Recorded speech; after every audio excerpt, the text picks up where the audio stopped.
John Crawley, do you have an earliest memory from Grays? Well, I did explain that to you.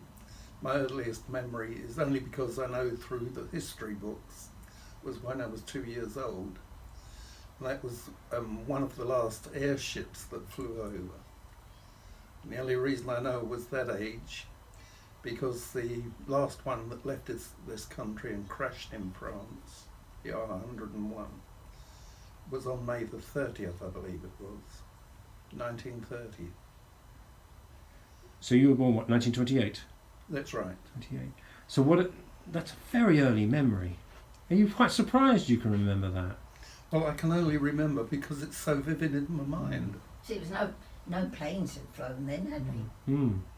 And when, so what part of Grays were you born and brought up in? I was born in South Stifford, in what was then West Street, but is now Cheltenham Street.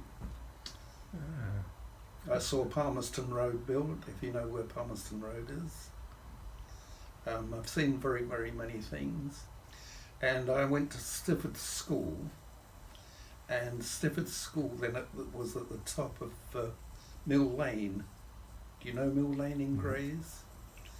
And I can remember being in the playground then, when I would be possibly about 10, and watching the horsemen plough the field, which is now Chafford Gorge. You know Chafford Gorge? Yes, indeed. Well, that was a field, and that was all. The chalk was taken away there for the war, and the Walden Cement Works, which was local to that area, collected it from there. I can remember all that. And here we are interviewing on a very warm day in the summer of 2018. Do you remember your summers? Do you remember lovely summers in Grays? They were lovely summers, yes. And when I was, I would say 12, when the Home Guard, or LDV as it was called then, was stationed there and all that sort of thing. There's so many memories. Actually, I was on the North Sea when war was declared. You're looking very surprised. Yeah, what were you doing on the North Sea?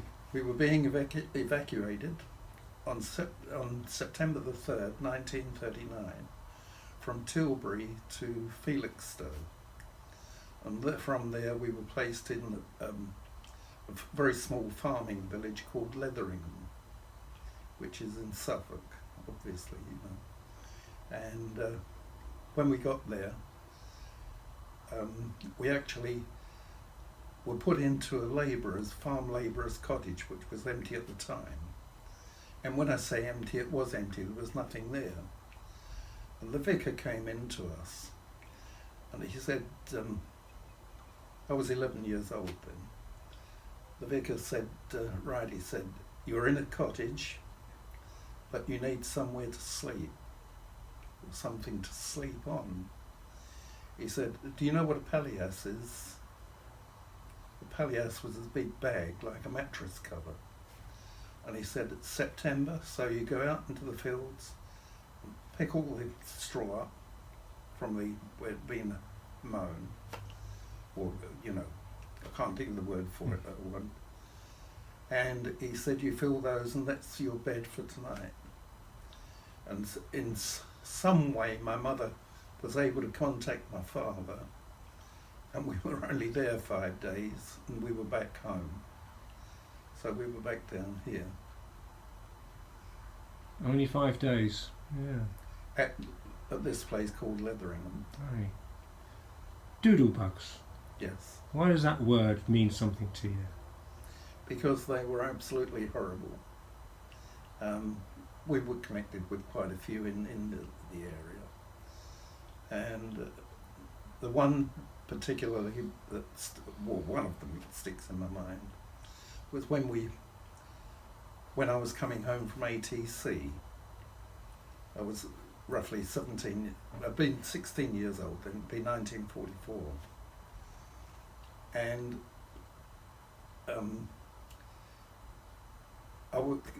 we used to go to the meetings at the ATC at the intermediate school in Hathaway Road. And I had cycling home, obviously, to South Stifford, 9 o'clock. And 9:15, I believe it was, this Doodlebug crashed. And it basically crashed where the Thames, where the The cinema, Thameside Theatre? the theatre. Yeah. I couldn't think of it for the Sorry. moment. Where the theatre is, I would say, right at the far end of the theatre. And because the library wasn't so large then, it was a Carnegie library, which was given by an American to Thurrock. Andrew Carnegie. You're right. And it was a beautiful old place, but that was just partially damaged. But the house, a bungalow was behind it, and there was a man killed there. His name was Paxman, if you want to look up the records. Do you know what time of year, what month or possibly that was? I would say that's June, Mm. round about June time. I can't specify the date, I can't. We had no cameras then. Mm. We had no telephone, no car, no radio. Mm. We had nothing in those days. Do you look back on the war years as a time of fear? Or did you just get about your life? I was I was 11 when it started, I was 17 when it finished. And it embedded itself into me, obviously, because of all the things that happened. And that was one of the things that I do vividly remember. I thought, well, if it had been 15 minutes earlier, I'm not saying that it would have affected me, but it could have been affected by the blast from the way we were going down. Mm. Can I just butt in a minute? What about when the German aeroplane crashed up the lane? And your mum told you not to go. You tell that tale. Oh, there's a German bomber, twin-engine bomber, crashed in Mason's Lane, Okay. and it crashed on Belmont Castle grounds, if you know what Belmont Castle.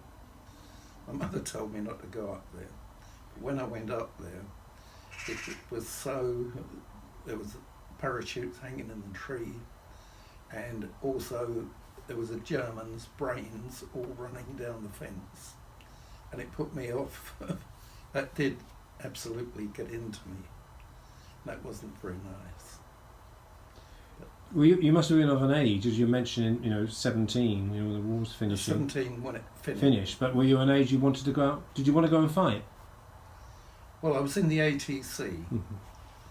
I won't say that I wanted it. No, I didn't want to go to the fight. But I was in the ATC, so obviously I was able to join the Air Force, because when the war finished, people, sorry, my mind's gone blank for a moment. 2 years services. The only reason that I got into the Air Force was because I was an ATC member. Right. If I hadn't been in the ATC, it was most difficult to get in 1948, in March 1948. And I was a telephone operator.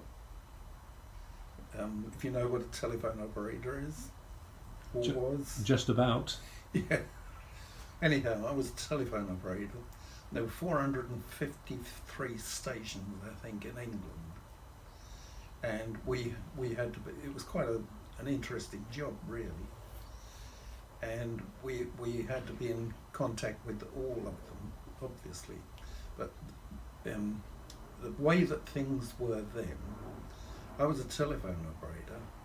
Now, sergeant in charge of us was a navigator. He'd gone all through his tests and everything, but because the war was over, there was nothing for him to do. So he was placed in charge of the telephone exchange. And that was the way that things were in those days,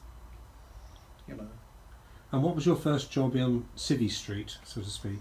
My first job was, I left school at 14, and I was a baker's boy, and I was going around Grays and Upminster, Malvern, and all those areas, and I was a boy, of which I learnt. That was when I learnt to drive, when I was 14. But I could only drive because there were very few policemen around. Things haven't changed. Where was the bakery? The bakery was down Gray's Wharf. Right. You know, the bottom of where you go over the bridge and go right down to Argent Street. Mhm. Well, the Thurrock Yacht Club is directly in front of you, Mhm. but there's a road go off to the left, and there's a quay down there where all the flour used to come in, and the bakery stood there on the right hand side. There was a drums factory on the left hand side. So yes, it's, And do you remember Gray's High Street as being a thriving, bustling high street? Gray's High Street was a family business.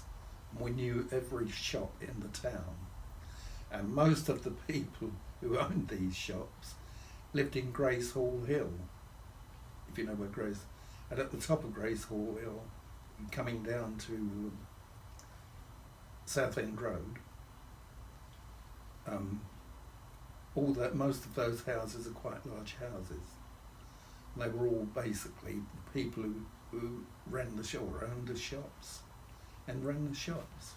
Do you remember any names of people who owned the shops or ran the shops? Frank West Boatman's, Gurnet's, they were jewellers. Isn't it marvellous? I'd go to say, I suppose Pellings. Have you ever heard of Pellings? And all this, Baird's the baker. All these people were down the high street, and the billiard table hall in Burton's. That was it.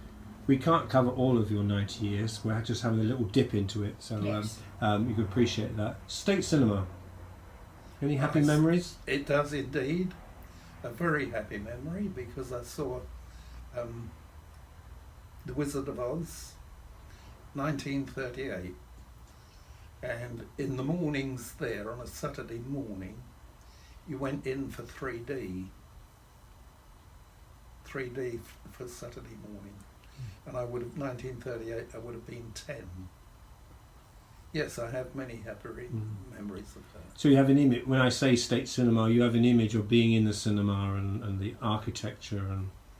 Well, it's a fantastic place. You had the organ. It was a wonderful organ that was in there. And we also had the Empire. Do you know the Empire? The Empire is where Boots is in the High Street in Grays. Then we had the Regal, and that was in New Road, Grays, which is where part of the new college is. Yeah, so we have some wonderful. We can hear your wife's voice off camera, as they say, and making valuable contributions. But you both worked together, or as ballroom. Is it ballroom dancing? Yes, well, only for the fun of it, not professional. No, but hey. And how did you get into ballroom dancing? Well, I went to ballroom lessons. We met at ballroom lessons, in actual fact, because you were able to pull the girls there. And where were the lessons? They were in College Road. Do you know College Road off of Southend Road? And they were in a small, what was the name of the, Grays, St John's Hall, which is no longer there. But yes, we have, that was, as I say, we met there. 1948. What's that? 1948. 70 years ago. 70 years, wasn't it? And you got married? In 51. Okay. And what we done, we did not go on holidays and that. And we saved, I was earning £6 a week. Doesn't seem possible, does it? My wife was earning £4 a week when we actually got married. And we saved up, and we saved all that we could in 3.5 years, wasn't it? And in those 3.5 years, we were able to saved £700 out of our meagre earnings. And how much was this house, would you think? No idea. You're going to tell me, aren't you? And I'm going to faint. This was 1,970. And when we came into it, we put £700 down. And here, let people know we're here in Blackshots Lane. So how long have you been here in Blackshots Lane? 63 years. 63 years. Fantastic. 63 years on the 23rd of September. I know that because I put it on the wall in the loft. Right. So we've gone through a few subjects here in this short period of time, from the airships, Doodlebugs, ballroom dancing, bakeries, That's right. and the and I guess I should ask, is what is the secret? You've been married for a long time. What would you say is the secret to a happy marriage? Well, we've just enjoyed our life all together, haven't we? We've had so many things. We've had our ups and downs, obviously. I can't say that we haven't. We have, but nothing severe, you know. And we've just enjoyed life together as a couple. And finally, that period we spoke about, you know, from the war period, etc., that 30s and the 40s. Are you proud that the country survived that? Absolutely. We were far more proud of the country then than we are now. We've actually lost a lot of values, I think, in this country. And whereas I've always argued that people should always vote, but it's got to the point now where I can't say that I would vote for anybody now. We actually didn't vote at the last general. It's very sad because I think you should. I don't think it's right that you shouldn't vote. May I ask who you usually voted for? There's a lot of general elections we could cover. In those days, for Labour. Right. This was a Labour council in those days. And but people seem so much better than what they are today. You know, when you read the paper, Corbyn and how can I vote for Labour? I was always brought up to be Labour. I was always a working man. If I asked you, I'm enjoying this, John, we've gone off from the subject, I'm enjoying it because it's about you. If I asked you who were the great Labour MPs or councillors or leaders, what names come to mind? Well, Attlee. Right. Why? Why Attlee? Well, because he was the first leader after the war of a Labour government. It was absolutely, you know, everyone thought the world of him. Winston Churchill, everyone thought the world of him. Conservative though, or a liberal and then a conservative. Sorry? Churchill though was a liberal and then a conservative, but you still thought conservative. yeah, but still thought the world of him. Yeah. Even his life was absolutely fantastic. It was absolutely wonderful, really. What these people done for us, but they don't seem to have the quality now that they had in those days. Because maybe the change of life. You must remember that when we were born, we had Lord of the Manor here. Lord of the Manor, do you know where he lived? Lord of the Manor lived in what is now the Dorset Hotel. That was his house. Do you know what I mean? I do. What was the Lord's name, the surname? Sir Francis Whitmore. Whitmore. And there's a plaque to him. There's a plaque to him. And also, his son was nowhere anywhere near as good. He owned all the land that he could stand. If you go and look at there's a, what do you call it, Pat, where the one walled ditch? Ha-ha. Do you know what a ha-ha Do you know what a is? ha-ha is? No, but please tell me. A ha-ha is a one-walled ditch. Really? And the idea of that, a lot of the big houses have them. And if you look at when you go into them, the reason was that you could walk up to the top of the wall, but the cattle couldn't get into the house. And that was why they were built that way. That's a ha-ha. But can we just go back, as our interview has gone off at this tangent? I told you we'd go off at a tangent. You said about Labour and Attlee, etc., but now are you praising the Lord of the Manor, or are you just telling me that who's the... No, what I'm saying is that it was we were born into a different type of world. We were born in to look up to and respect. And should you have? And did you? We did. Why? It was because we were brought up to do it. Everybody was the same.